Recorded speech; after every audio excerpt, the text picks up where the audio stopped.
Hello दोस्तों, स्वागत है आपका मिस्टर विट्स यूट्यूब चैनल में। दोस्तों, इंडिया में महाराष्ट्र स्टेट में एक बड़ा हादसा हुआ है जो कि मुंबई में घाटकोपर में हुआ। मुंबई घाटकोपर में तेज हवा के झोंके से गिरने वाले होर्डिंग की देश दुनिया में चर्चा है। इस होर्डिंग के गिरने से 16 लोगों ने अपनी जान गंवा दी। दर्जनों परिवार इससे प्रभावित हुए। इससे जुड़ी कुछ जानकारी बेहद ही चौंकाने वाली है। दोस्तों, 120 फीट लंबे होर्डिंग का पिलर महज 4-5 फीट की गहराई में दिया गया था।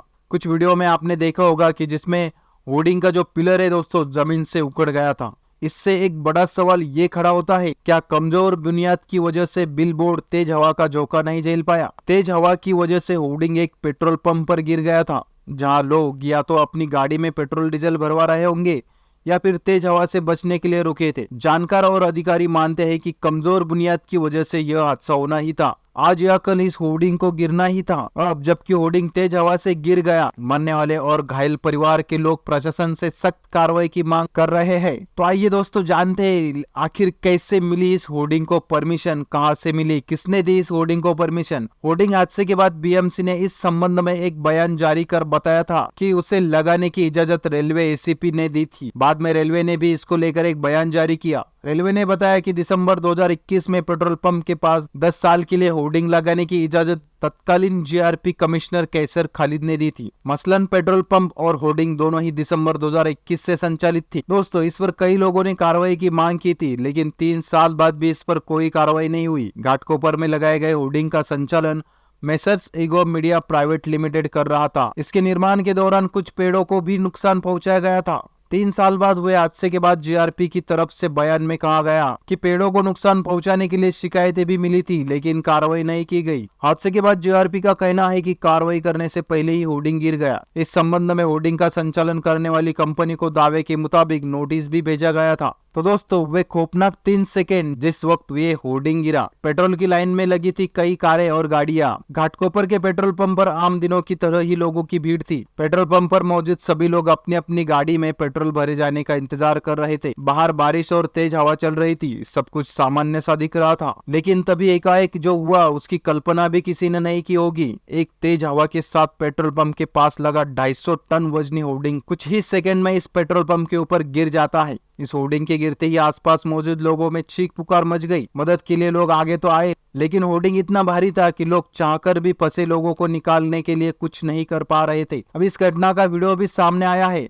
सोशल मीडिया पर वायरल हो रहे इस वीडियो में दिख रहा है कि किस तरह से तेज बारिश और हवा के बीच होर्डिंग्स धड़ाम से पेट्रोल पंप पर गिर जाता है, जिसमें अब तक 16 लोगों की मौत हो गई, 70 से ज्यादा लोग घायल हुए। 72 घंटे बाद पूरा मलबा हटाया जा चुका है। हादसे की भयावहता घटना स्थल से सामने आ रहे वीडियो और तस्वीरों में दिख रही है। रिपोर्ट के अनुसार 100 फीट ऊंचे और 250 टन वजन वाले लोहे के होर्डिंग के नीचे कई कार्स, 2 व्हीलर्स और लोग दब गए थे। होर्डिंग का वजन इतना अधिक था कि इसे बिना मशीन और गैस कटर के इस्तेमाल के हटाया नहीं जा सकता है। इस हादसे में दोस्तों कई लोग घायल हुए और 16 लोगों की जान भी गई। दोस्तों, ये जो होर्डिंग था ये वैध था या अवैध था, इसके बारे में जानते हैं। पुलिस की जांच में पता चला है कि ईगो मीडिया ने घाटकोपर में जीआरपी की जमीन पर एक नहीं बल्कि 4 अवैध होर्डिंग खड़े कर रखे हैं। अब बीएमसी बाकी के 3 होर्डिंग को हटाने में लगी है।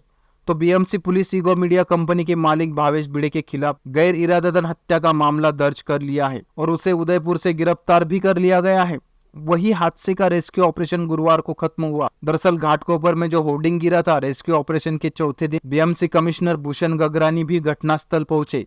उन्होंने निरीक्षण कर ऑपरेशन के खत्म होने की सूचना दी। ऑपरेशन के दौरान बुधवार 15 मई को देर रात को मलबे से 2 और शव बाहर निकाले गए। ये शव retire air traffic control ATC manager Manoj Chansoria और उनकी पत्नी अनीता के हैं। 13 मई को हादसे की खबर सुनकर मनोज के बेटे ने उन्हें कॉल किया था, लेकिन किसी ने कॉल रिसीव नहीं किया। इसके बाद मनोज के बेटे ने मुंबई में रहने वाले अपने दोस्त को फोन किया। उनके दोस्त ने मनोज और अनीता की गुमशुदगी की रिपोर्ट दर्ज करवाई। पुलिस ने मनोज की फोन की लोकेशन ट्रेस की। फोन घाटकोपर पेट्रोल पंप के पास ट्रेस हुआ। पुलिस ने आशंका जताई कि मलबे में मनोज और अनीता ही हो सकते हैं। इसके बाद एनडीआरएफ की टीम ने मंगलवार रात को मलबे में 2 शवों के दबे होने की पुष्टि की थी, लेकिन तब उनकी पहचान नहीं हो पाई थी। बुधवार को लोहा काटकर जब दोनों शवों को बाहर निकाले गए, तब मनोज और अनीता की पहचान हो पाई। रेस्क्यू ऑपरेशन के चौथे दिन BMC commissioner Bhushan Gagrani hoarding गिरने वाले साइट पर पहुंचे। निरीक्षण के बाद उन्होंने कहा कि मलबे अब और कोई नहीं है, अच्छी तरह से चेकिंग हो गई है। मलबे को साफ करने का काम अब शुरू होगा। मुंबई में मौजूद अन्य वैध होर्डिंग को हटाने का भी काम शुरू हो गया है। बीएमसी होर्डिंग स्थिरता और बुनियाद की जांच करती है, इसके बाद ही अप्रूवल दिया जाता है। बीएमसी कमिश्नर भूषण गगरानी ने कहा, हादसे के समय जो होर्डिंग गिरा था वह रेलवे की जमीन पर लगा हुआ था। होर्डिंग की स्थिरता को लेकर रेलवे के अधिकारियों को रिपोर्ट जारी करना चाहिए। होर्डिंग लगाने वाले कंपनी के मालिक पर पहले से 23 केस दर्ज है। घाटकोपर में गिरने वाले होर्डिंग का नाम लिम्का बुक ऑफ रिकॉर्ड में सबसे बड़े होर्डिंग के रूप में दर्ज किया गया। इसे लगाने वाली agency ego media private limited के मालिक भावेश भिड़े के खिलाफ केस दर्ज किया गया है। भावेश इस साल जनवरी में एक रेप मामले में गिरफ्तार हुआ था, हालांकि बाद में उसे बेल मिल गई। वह 2009 में निर्दलीय विधानसभा चुनाव भी लड़ चुका है। चुनावी हलफनामे में उसने बताया था कि उसके खिलाफ 23 क्रिमिनल केस दर्ज है। म्युनिसिपल कमिश्नर भूषण गगरानी ने बताया कि होर्डिंग लगाने के लिए बीएमसी से कोई अनुमति नहीं ली गई थी। होर्डिंग के आसपास के पेड़ों को जहर देकर सुखाने के मामले में पुलिस में शिकायत भी दर्ज कराई गई थी। इसके साथ साथ 40 फीट की जगह 120 फीट की होर्डिंग लगवाई गई थी। होर्डिंग लगाने की इजाजत देने का काम बीएमसी का है।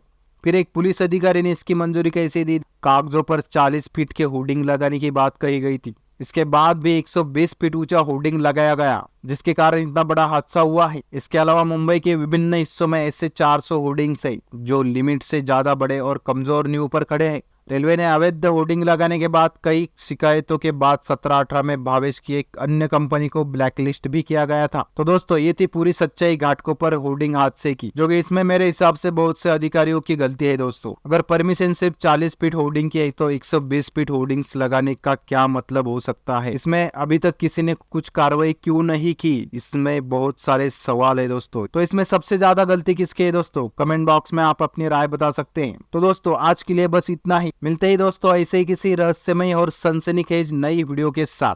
तब तक के लिए जय हिंद दोस्तों।